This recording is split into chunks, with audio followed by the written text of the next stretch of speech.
사모님들, 임신하면 대한민국에서는 어떤 어마어마한 혜택을 주는지 궁금하시죠? 제가 오늘 알려드리는 확대된 2024년 출산 혜택을 미리 알고 계신다면 분명 어마어마한 혜택을 가져가실 겁니다.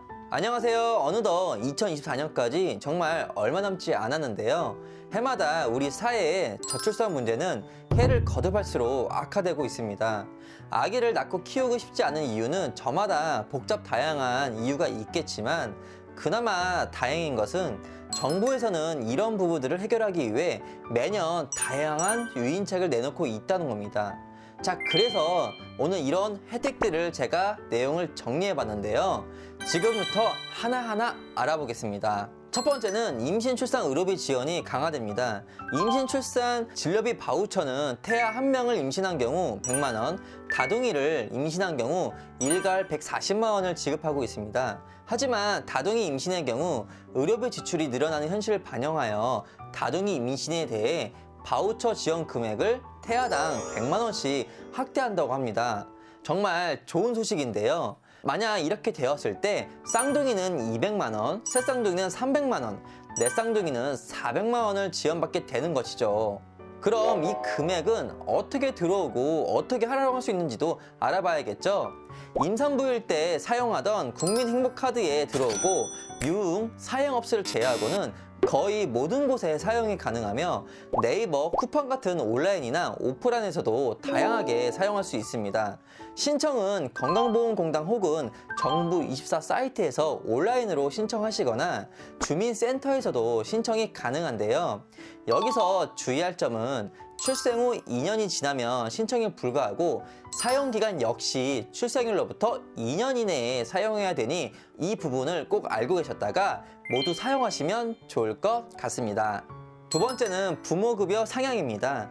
부모의 양육 부담을 줄여주기 위해서 2024년부터 시행된 출산 혜택으로 만 0세에서 1세의 영아를 양육하고 있는 부모에게 지원되는 혜택입니다. 이전에 양육수당과 육아수당을 통합한 개념이라고 보시면 되는데요. 2023년부터 만 0세는 70만원, 만 1세는 35만원이 현금으로 지급이 되었는데 2024년부터는 만 0세는 100만원, 1세는 50만원으로 금액이 상향된다고 합니다. 가정보육을 하는 아기, 어린이집을 다니는 아기 모두 동일하게 지급받으며 어린이집에 다니는 아기라면 어린이집 보육료를 제외한 차액만 입금이 된다고 생각하시면 될 것 같습니다. 지급일은 매월 25일로 만약 25일이 공휴일, 휴일이거나 주말일 경우에는 전날에 지급된다고 생각하시면 될 것 같습니다. 세 번째는 임신기 근로시간 단축을 신청할 수 있는 기간을 확대하며 다둥이를 출산한 임산부의 휴가기간도 확대한다고 합니다. 현재 임신으로 근로시간 단축 신청은 임신 3개월 이내 혹은 임신 9개월 이후에만 가능했는데요. 그러나 다둥이 임산부는 임신 9개월 이전 조산하는 경우가 많아 제도의 혜택을 실질적으로 누리지 못하고 있었습니다. 이에 조산 위험으로부터 임산부와 태아의 건강을 보호하기 위해 근로시간 단축을 신청할 수 있는 기간을 임신 3개월 이내 혹은 8개월 이후로 확대하는 내용으로 근로기준법을 개정한다고 합니다. 또한 세 쌍둥이 이상을 임신한 임산부는 평균 출산 시기를 고려하여 임신 7개월 이후부터 근로시간 단축을 청구할 수 있도록 하는 방안도 함께 검토한다고 하네요. 그리고 다둥이를 출산한 임산부의 배우자 휴가 기간도 확대하기로 한 소식도 돋보이는데요. 다둥이 임산부의 배우자 휴가 기간은 기존 10일에서 15일로 늘어나며 주말을 포함하면 최대 21일을 쉴 수 있습니다.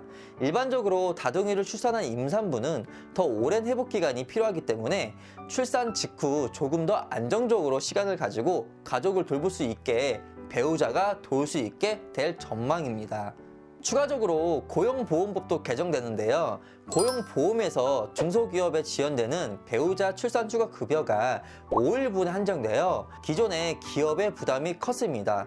이에 따라 배우자가 출산한 경우에도 눈치를 보며 휴가를 신청하기 어려운 경우도 있었고요. 그래서 이를 해결하기 위해 고용법을 개정해 지원기간을 12일로 확대하기로 정해 이제는 기업 입장에서도 부담이 경감될 것 같습니다. 네 번째는 산후조리 도우미 지원을 확대한다고 합니다. 산후조리 도우미는 현재 새 쌍둥이 이상 가정에도 도우미를 최대 2명까지 최대 25일 동안만 지원하고 있었습니다.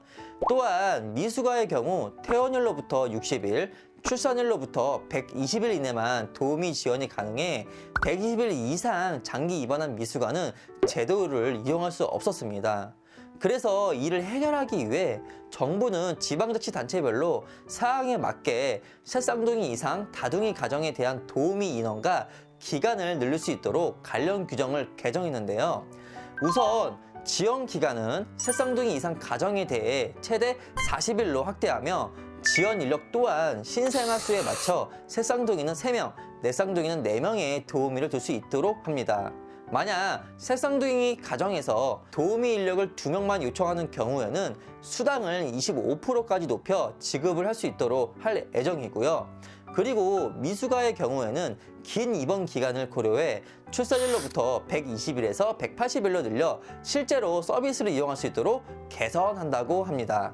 자, 5번째, 임신 준비 가정 지원을 확대합니다. 임신을 준비 중인 부부에게도 혜택이 늘어나는데요. 내년부터는 필수 가입력 검사 비용을 정부에서 지원해 준다고 합니다. 일단은 시범 사업으로 실시하고 25년에는 전국적으로 늘어날 거라고 하는데요. 특히 여성에게는 난소기능 검사, 부인과 초음파 등 검사에 최대 10만 원까지, 남성에게는 정액검사 등 검사에 최대 5만 원을 줄 계획이랍니다. 아울러 난임 시술비 혜택 또한 강화되는데요. 전국 어디서나 난임에 소요되는 비용에 대해 동일한 서포트를 받을 수 있게 됩니다. 그리고 지방자치단체와 협의해 현재 난임 시술비에 들어가 있는 소득기준 폐지를 추진한다고 합니다.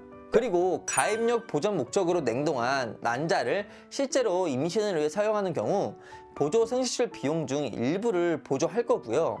이 밖에도 2024년부터 고위험 임산부 의료비 보조에 대한 소득 기준을 폐지해 고위험 임산부 의료비를 늘려나간다고 합니다. 자, 6번째, 미숙아와 선천성 이상아 등에 대한 의료비 지원을 강화합니다.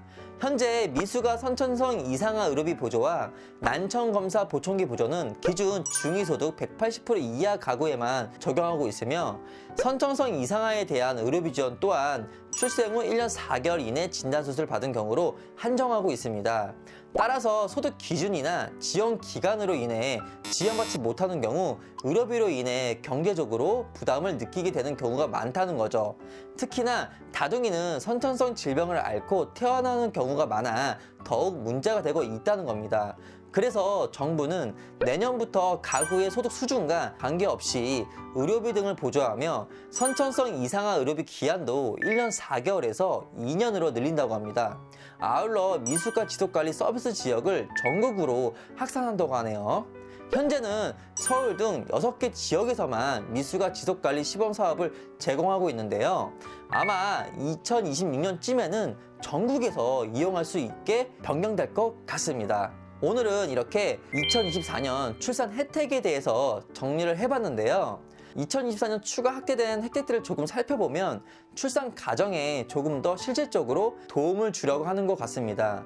이런 것들을 계기로 출산 후 혜택이 더욱더 확대되고 확장되어서 출산과 육아를 하기 좋은 문화를 가진 사회가 되었으면 좋겠습니다. 자, 다음 영상도 더 피가 되고 살이 되는 영상으로 찾아뵐 테니 구독과 좋아요 부탁드리겠습니다. 감사합니다.